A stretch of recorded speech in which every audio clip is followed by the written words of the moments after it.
थोडं पुढे पहिला प्रश्न तुमच्या खात्याशी संबंधित विचारतो.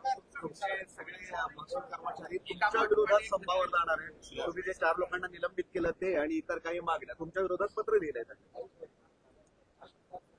खरं तर महसूल विभागाच्या संघटनेकडनं अशी अपेक्षा नव्हती, कारण मागच्या 1 वर्षामध्ये महसूल कर्मचाऱ्याच्या जवळपास मागच्या 10 वर्षापासून प्रलंबित असलेले प्रमोशन कुणालाही मंत्रालयामध्ये हेलपाट्या न मारता अनेक प्रश्न महसूल कर्मचाऱ्याचे आपण सोडण्याचा प्रयत्न केला आहे आणि पुढेही महसूल कर्मचाऱ्याचे सर्व प्रश्न निकाली निघावे, त्यांचे आकृतीबंध, सेवा ज्येष्ठता याद्या, काही नायब तहसीलदारचे संबंधित प्रश्न आहेत तेही निकाली काढण्याचा महसूल खात्याचा विचार आहे. खरं तर महसूल खात्याला प्रचंड मजबूती आणि प्रशासनाला मजबूती देण्याचा प्रयत्न मागच्या 1 वर्षामध्ये आमच्या सरकारने केला आहे.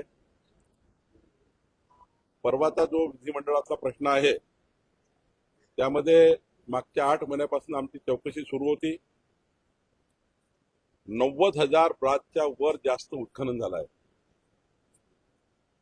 ETS मोजणीमध्ये आलाय. आम्ही त्या भागाचं संपूर्ण सर्वेक्षण केलं आहे आणि या मोजणीमध्ये आल्यामुळं 1996 ते 2023 पर्यंत जे त्या ठिकाणी तहसीलदार होते, महसूल आमचे मंडळ अधिकारी, तलाठी होते, त्यांना निलंबित ठेवलेलं आहे. निलंबन करणं म्हणजे काही अंतिम त्या ठिकाणी शिक्षा नाहीये. आणि मी त्यांना सांगितलं की महिन्याभरामध्ये जर त्या ठिकाणी तुम्ही दोषी आढळला नाहीत तर तुम्ही ज्या ठिकाणी आहे त्याच ठिकाणी प्रस्थापित राहाल. कुठल्याही पद्धतीचे त्यांच्या सेवा पुस्तकामध्ये आम्ही चुकीची नोंद घेणार नाही आणि कुठल्याही अधिकाऱ्यावर कुठलीही चुकीची कारवाई होणार नाही याबद्दलचे मी त्यांना आश्वस्त केलं आहे. मी एक बैठकही त्यांची घेतलेली आहे. पण तरीही म्हणजे राजरोसपणे उत्खनन व्हायचं, वाळू चोरी जात आहे, अवैध उत्खनन त्या ठिकाणी मोठ्या प्रमाणात होत आहे. आता लातूरमध्ये मोठ्या तक्रारी आल्या. नांदेडमध्ये आता एका सकाळी हैवानी एकाला चिरडून निघून गेला. शेवटी लोकांचे जीव जात आहे आणि त्यामुळं प्रश्नाचे सोडवू. उद्याही मी त्यांची 12 वाजता बैठक बोलवली आहे त्यांच्या पत्रासंबंधी. पण सरकारवर मात्र दबाव करून तयार करून अशा पद्धतीच्या नोटीस देणे हे काही मला योग्य वाटत नाही आहे.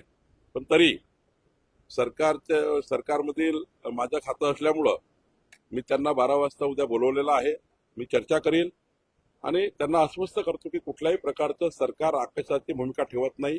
परवा भंडाऱ्यामध्ये तलाठ्यांनी लक्षात आणून दिलं ATOच्या की 35,000 वाळू जास्त चोरी गेली, 35,000 ब्रास वाळू चोरी गेली जास्तीची. तलाठी सांगतो तहसीलदार, तरी तहसीलदारांनी प्रांत कारवाई करत नाही, तरी दंड करत नाही. कार्यक्षम आहेत महसूल कर्मचारी असं जाणवत. मी असं म्हणणार नाही सर्वच कार्यक्षम आहे, पण जे महसुली अधिकारी चांगलं काम करतात आहे त्याच्या पाठीशी सरकार खंबीरपणे उभा आहे. म्हणजे इतकं खंबीरपणे उभा आहे की आमच्या तहसीलदारला, आमच्या प्रांताला कोणी त्या ठिकाणी रस्त्यावर अवैध वाळू उत्खननामध्ये प्रोटेक्शन द्यायचा विषय असेल तर मोफत त्या ठिकाणी मोठ्या प्रमाणावर योजना आम्ही तयार केलेल्या आहे. मोफत प्रोटेक्शनची योजना आणली आहे आणि त्यामुळं महसूल खातं अधिक पारदर्शी, लोकाभिमुख आणि जलद गतीने चालावं याकरता काही पावलं सरकारला उचलावे लागतात आहे.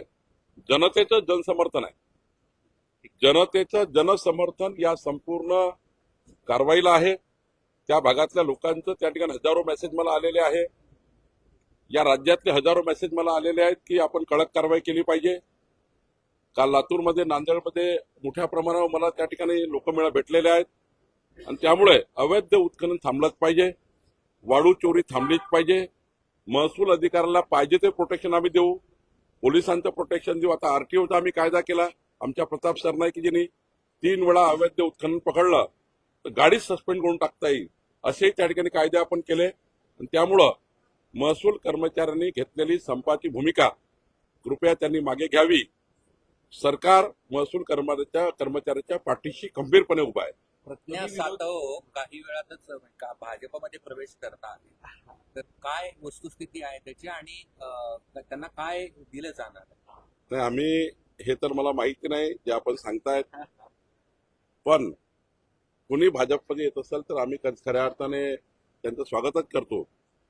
शेवटी प्रज्ञा सातवची माझी काही या विषयावर चर्चा झाली नाही, पण पुढच्या काळामध्ये कोणी भाजपमध्ये आलं, शेवटी काँग्रेसमध्ये विसंवाद आहे. काँग्रेसचा पायपोस कुणाच राहिला नाही आणि त्यामुळं विसंवादामुळं कार्यकर्ते हतबल झालेले आहेत, नेते हतबल झालेले आहेत. कुणाशी बोलावं, कुणाही चर्चा करावी, काही त्या ठिकाणी काँग्रेसमध्ये ठाव ठिकाणा नाही. आणि म्हणून मला वाटतं मोठ्या प्रमाणावर असंतोष काँग्रेस पार्टीमध्ये आहे, आमदारांमध्ये आहे, खासदारांमध्ये आहे आणि त्यामुळं पुढच्या काळात त्यांचं भविष्य नाही आहे. त्यामुळं मला असं वाटतं की या ठिकाणी